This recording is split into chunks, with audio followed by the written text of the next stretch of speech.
Salve, Latin 2.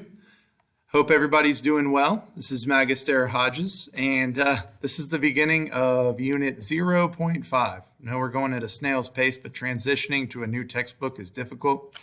So we're taking our time, erring on the side of taking things slow and really getting it rather than speeding through and only getting a little bit of it. It's better for learning a language. So bear with me while we get through chapters 6 through 13. There are a couple of grammatical structures that we're going to need to learn before we're really good to go for chapter 13, which is where we're supposed to pick up.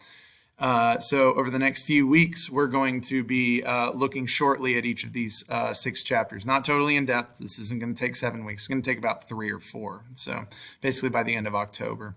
So here's a little schedule for what we're going to be doing. This week, we're going to be looking at chapter 6, looking at Julius Caesar's passage about the Druids of Gaul, which are like priests in the woods. They're pretty cool. That's going to be our reading passage this week. And we're also going to learn about passive verbs. We've learned all the active verbs, so you're going to be learning about that. For this week, 2 things are going to be put in the grade book. Caesar's De Druidibus comprehension question, and passive verb practice that you're going to complete after looking at these notes that are going to be at the end of this presentation. The week 8, we're going to be looking at chapter 7, Catullus complaining about love, and talking about something called indirect statements, which are very important and a big key to being able to read actual Latin. And then after that, we're going to be just kind of reviewing these 2 concepts of passive verbs and indirect statements by looking at the random stories from chapters 8 through 16. You guys will be doing a choice board activity that week. And then the last week of October, we'll have our Unit 0.5 exam. And then we'll finally be able to move on to everything else. So, right. So without further ado, here are passive verbs. It says click here for notes. You will also see in this Google Classroom assignment that there is a link to the presentation itself. I would highly suggest you open that. Click this for the notes. This will take you basically to a notes template, which you are free to fill out or not fill out to your heart's content. This is just here to help guide you through and stay on track. I have an editable copy of this on Google Classroom for you. You may have, if you're typing in the answers, you may want to delete these lines because it'll just make the formatting all wonky. It's not ideal, but I figured I'd provide it. This is not to be turned in or anything. This is just for your use. So that's totally up to you. All right, so passive verbs. You hear this term a lot. There we go. You hear this term a lot. You may have heard it from your English teachers back in the day. You may know what it means, but the first part asks you to sort out these English passive tense, active and passive sentences. Basically, the difference is in a passive verb means the subject is actually receiving the action as opposed to doing the action. What we've learned so far is about active verbs where the subject is the thing doing the action and not receiving it. So let's look at these English examples and see if we can sort them. I'm going to make this a little smaller so I can drag these things around. Never mind. We'll take it piece by piece. So we have active versus passive. Active means doing, subjects doing it. Passive means subjects are seeing it. We see the large barbarian. Well, in this sentence is active because we is the subject and we are the ones doing the seeing. The large barbarian saw us. Okay, well, the large barbarian is the subject here. He did the action, so this is also an active sentence. We have been heard by the zombie. We have been heard. Well, we is the subject. Are we the ones doing the hearing? No, we're being heard. That means that this sentence is passive. We have been heard. By whom? The zombie. The zombie is actually the thing doing the hearing here. I am being eaten by the zombie. Well, I is the subject. Being eaten, I am not the one doing the eating, so that makes this passive because I is the subject, but it's receiving the action. The zombie is the one doing the eating. The small man is a good cook.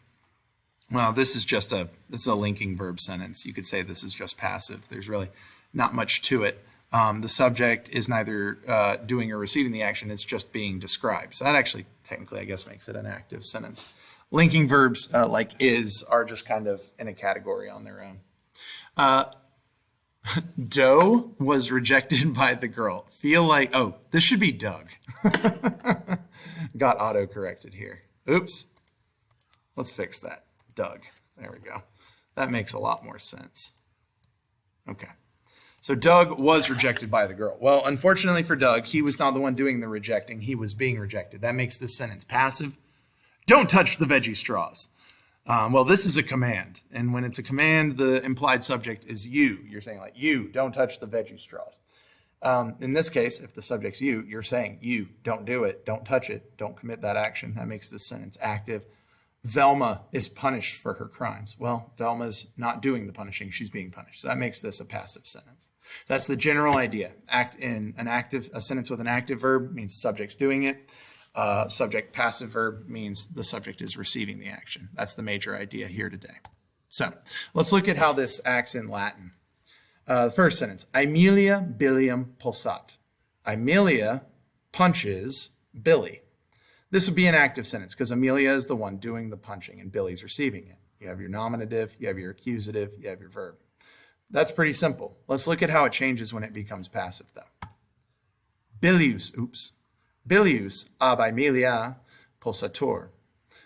Billy is being punched by Amelia. Okay. So here you see Billy becomes nominative because now he's the subject.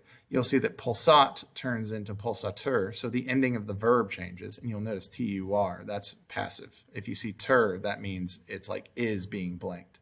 And then ab Amelia, ab normally meaning away from, can also mean by. And in this case, it means by Amelia. All right, let's look at another example. Canis anserem portats. The dog carries the duck. Okay, that's active. The dog is the subject. He's doing the action. The duck is receiving the action, and it's accusative. All right, let's look at it passive. Anser a cane portator. Anser, the duck, portator is being carried. A cane, by the dog. You'll also notice since a or ab is a sid-space preposition, it's followed by an ablative noun. The noun is in the ablative case. We call this ablative in a passive sentence the ablative of agent. The agent is the thing doing the action. And so when the thing is doing the action is ablative, we call that the ablative of agent. You won't have to know that. Anser a cane portator. The duck is being carried by the dog. So that's generally the idea here. It's pretty straightforward. When a verb is active, the subject's doing it. When a verb is passive, the subject is receiving the action. Active and passive, these terms, active and passive, they describe the voice of a noun, active voice or passive voice. This is another characteristic of a noun similar to tense or person or number. Okay, so I'm about to give you the active and passive versions of the same sentence. I want you to try and find 3 differences between the 2 sentences that you notice. So, miles me spectat. There we go. Miles me spectat. The soldier watches me. Ego a milite spector. Ego a milite spector. Ego, I, spector, am being watched. A milite, by the soldier. So looking at these two side by side, see, and we've already kind of talked about it a little bit earlier. What 3 differences do you see in the appearance of the Latin in this sentence and this sentence? First off, you'll notice that the order totally changes. The cases totally change. Miles is the nominative singular of soldier. Spectat has a T because the subject is third person. And me is just the accusative version of ego. Down here, you'll see that the subject changes to ego. Miles goes from being nominative to the ablative of agent, a milite, meaning by the soldier. And then spectat turns into spector. The verb has to change its ending because the subject's now first person, I. You'll make it passive instead of active by adding an R. So those are your 3 major differences there. See if you can point them out in the next one as well. Mater te vocat. The mother is calling you, or the mother calls you. Tu a matre vocaris. You are being called by mama. So, you, tu, a matre, by mama, vocaris, it are being called. Okay, so you'll notice here when the subject is to or you, second person singular, the passive ending is ris. Okay. Consul Marcum non audet. The consul does not hear Marcus. Marcus a consule non auditur. Marcus is not being heard by the consul. So you'll see here, up here, consul is the thing doing the action, non audet, or not doing it in this case, not hearing, and then Marcus is receiving the action, so he's accusative, Marcum, right?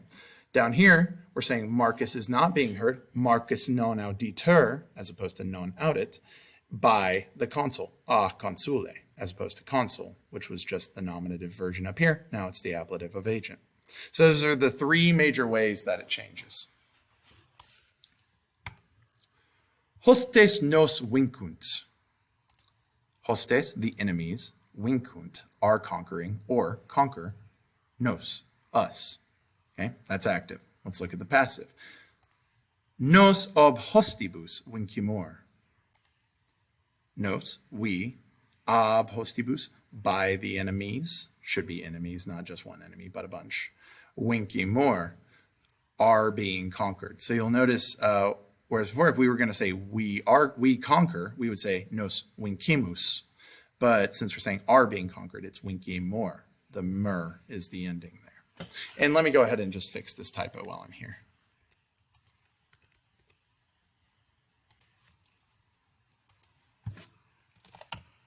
Very professional. Okay. All right. How about this? Parvae puellae vos pulsant. The small girls are beating y'all. Parvae puellae, small girls, pulsant, are beating or beat. Vos, y'all. Vos a parvis puellis pulsamini. It's fun to say. Vos pulsamini, y'all are being beaten, a parvis puellis, by the little girls. So you'll notice here, vos, if I was going to say y'all beat or y'all are beating, it'll be vos pulsatis. But when it's passive, y'all are being beaten, the ending is mini, M-I-N-I. All right, here's the last one. Barbari Romanos timens. The barbarians fear the Romans. Romania barbaris timentur. The Romans by the barbarians are being feared, or the Romans are feared by the barbarians. So that's an example. You'll notice here, Romani is now the subject, the ending, as opposed to tement, for like the barbarians fear the Romans. When the Romans are being feared, we'll say tementur. So you still have the NT there, it just ends with the UR. I'm about to show you all of these side by side so you can get a good sense of what they look like. But that's basically how it works. You have to make, if you're making a sentence passive or if you're looking at a passive sentence, the thing in the nominative case is receiving the action. You guys, and the students I had last year, when we would do writings, you guys would ask me, how do I say he is being seen or he is seen or is heard? And I told you guys to wait until this year. Well, this is what we were waiting for. These new sets of endings in the new way that you construct sentences. The Romans, barbaris, by the barbarians, tementor, are being feared. So you'll notice that the thing doing the action is now part of a prepositional phrase that we call the ablative of agent. The verb and the verbs change to look somewhat similar, but still kind of weird, inter. And the thing doing the action is now in the nominative, or the thing receiving the action is now in the nominative case. So that's generally how it works. So yeah, this is just a recap. When it's passive, it differs from the active in three ways. The verb ending changes, the thing receiving the action is nominative, and the thing doing the action is the ablative case, and is preceded by the word ab or a for by, that we call an ablative of agent. Pause this to write down, fill in that chart. This is just an example of a passive verb: pugnor, pugnatis, pugnator, pugnamor, pugnamini, pugnantor. And then down here we have the passive infinitive: pugnari, to be fought, as opposed to pugnare, the second principal part, which means to fight. And that's basically it. I'll also have here so you can pause the imperfect as well as the future tense, but you'll notice they look the same. I'll get to more later. Walete.